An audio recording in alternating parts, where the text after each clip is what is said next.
नमस्कार साथियों, मैं पीएस देवड़ा अपने YouTube channel GK and motivation by PS Devda में आपका हार्दिक स्वागत और अभिनंदन करता हूं।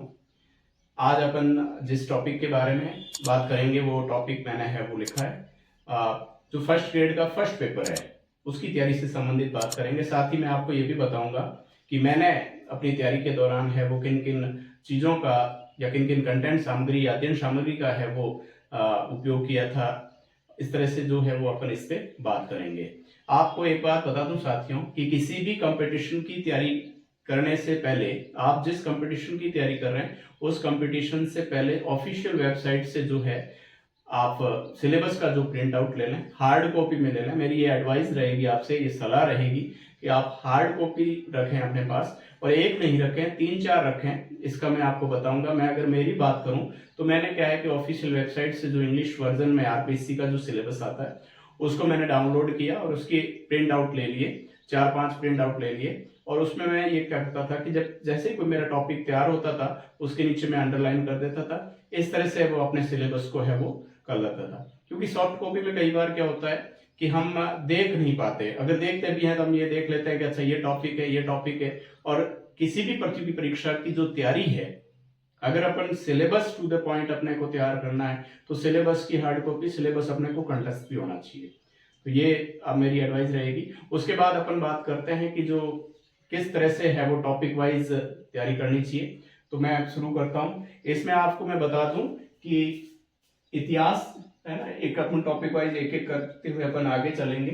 तो इतिहास के लिए है तो आपको एक बात बता दूं कि आपने अगर इंग्लिश वर्जन देखा है इसमें तो इसमें ये स्पेशली जो है एम्फेसिस कर रखा है, जोर दे के कहा गया है कि जो इंडियन नेशनल मूवमेंट जो है, भारतीय राष्ट्रीय आंदोलन है, उस पर ज्यादा जोर है। इसी तरह से राजस्थान का पोर्शन आएगा, उसमें भी इंटीग्रेशन ऑफ राजस्थान यानी राजस्थान का एकीकरण है, या राजस्थान का जो प्रजामंडल मूवमेंट है उस पर बहुत ज्यादा जोर दिया गया है। तो इसके लिए मैं आपको बता दूं कि मैंने जो है वो तैयारी की थी। इसमें इतिहास के कुछ टॉपिक मैंने है वो आर्य की बुक से तैयार किए थे, क्योंकि वो मेरे पास थी और मैंने टेस्ट सीरीज भी है वो ज्वाइन कर रखी थी, तो उन्होंने ये एडवाइस कर रखी थी।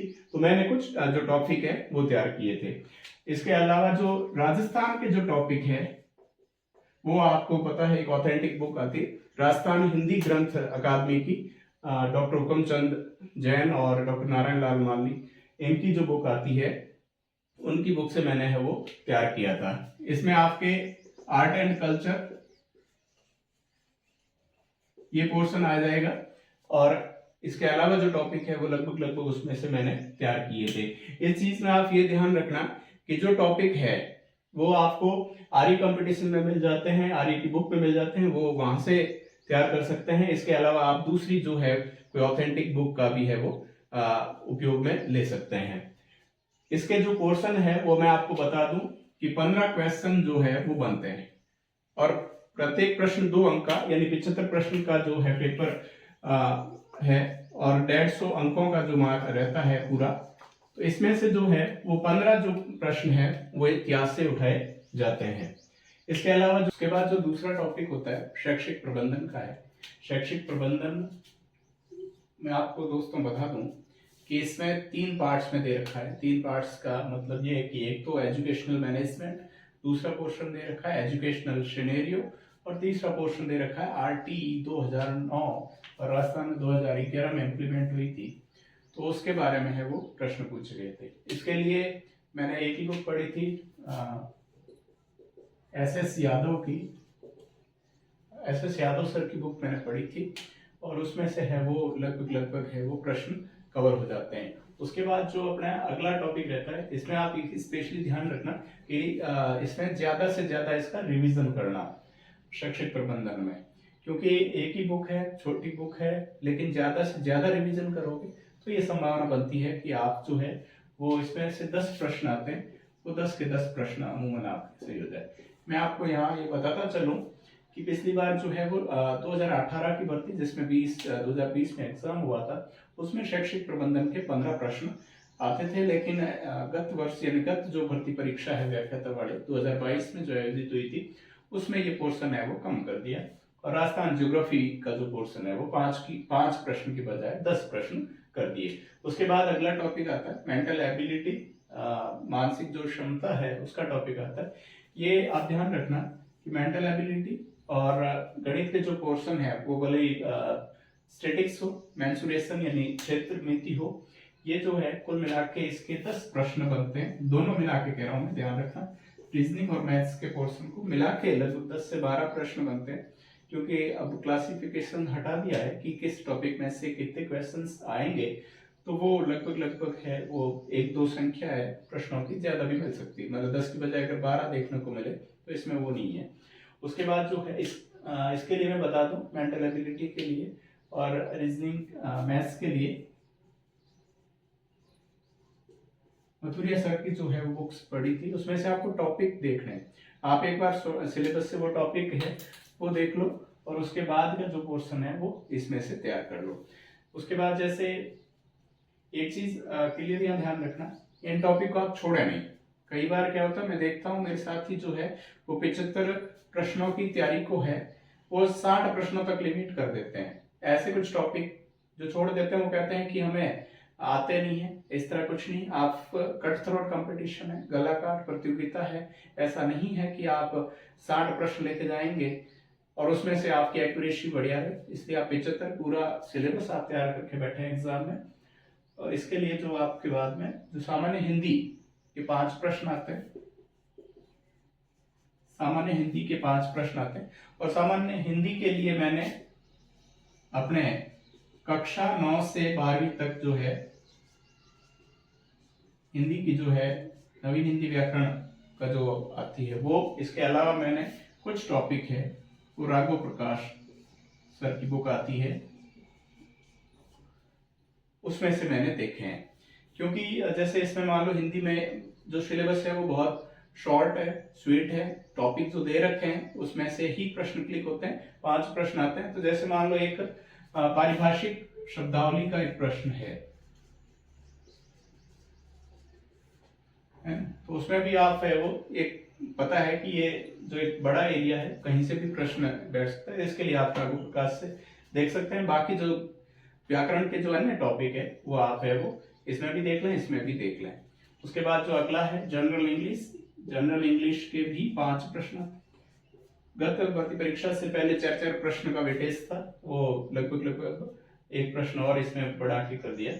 जनरल इंग्लिश के जो 5 प्रश्न आते हैं उसमें भी मैं आपको यहाँ एक बात बताते चलूं कि मैंने इसके लिए कोई स्पेसिफिक तैयारी नहीं की थी, क्योंकि मेरे जो है वो MA है इंग्लिश में, तो मेरे को ज्यादा ग्रामर के टॉपिक आते हैं, ग्रामर टॉपिक्स में से मुझे ज्यादा दिक्कत हुई नहीं। और एक चीज आप हमेशा ध्यान रखें, इसको स्किप नहीं करें। जैसे मान लो नरेशन है और सिनोनिम्स है, एंटोनिम्स है, इस तरह के जो टॉपिक्स हैं, अपन डिटेल में बात करेंगे इसकी अलग से, इस तरह के टॉपिक्स हैं वो आसानी से कवर किए जा सकते हैं। तो ये अपने आप में एक मार्किंग होता है, क्योंकि 5-5 टॉपिक 6 टॉपिक दे रखे हैं और वहीं से लगभग एक टॉपिक में से अमूमन ये संभावना बनती है कि एक प्रश्न बन जाता है, तो ये फिर आप वहीं से है वो तैयार करें। उसके बाद एक बहुत बड़ा वेटेज है करंट अफेयर्स समसामयिकी। इसके लिए मैं ये साथियों को ये कहना चाहूंगा कि आप करंट अफेयर्स रेगुलर वे में पढ़ें। ऐसा नहीं है कि हम परीक्षा से 1 महीने पहले हैं वो हम कोई 6-7 महीने की अर्धवार्षिकी या वार्षिकी कोई करंट अफेयर्स की बुक लाएंगे और उसमें से तैयार कर लेंगे, ऐसा पॉसिबल नहीं है। आप साथ साथ चलें, मंथली जो कोई भी है किसी भी पब्लिकेशन की बुक आती मंथली वो पढ़े। मैंने क्रोनोलॉजी पे ही ज्यादा क्रोनोलॉजी पढ़ी, इसके अतिरिक्त मैंने स्प्रिंग बोर्ड के जो है मंथली जो नोट्स आते हैं 22 से 25 पेज के जो है PDF फॉर्मेट में मैंने वो निकलवा के, हार्ड कॉपी निकलवा के और वो तैयार किए थे। तो 2 प्लेटफॉर्म यानी क्रोनोलॉजी से भी हो गए थे और जो रहे वो स्प्रिंग बोर्ड वैसे हो गए थे। और अमूमन ये लगभग है, आपको बता दूं कि राजस्थान को स्पेसिफिक किया जाता है। जैसे मान लो एक टॉपिक है कि वुमेन एम्पावरमेंट स्कीम जो है उसमें लास्ट में एक लाइन लिखी होती है with special reference of Rajasthan, यदि राजस्थान के रेफरेंस में वो आपसे पूछेंगे। इसी तरह से जो है वो राजस्थान से जुड़ा करंट अफेयर्स ज्यादा पूछते हैं।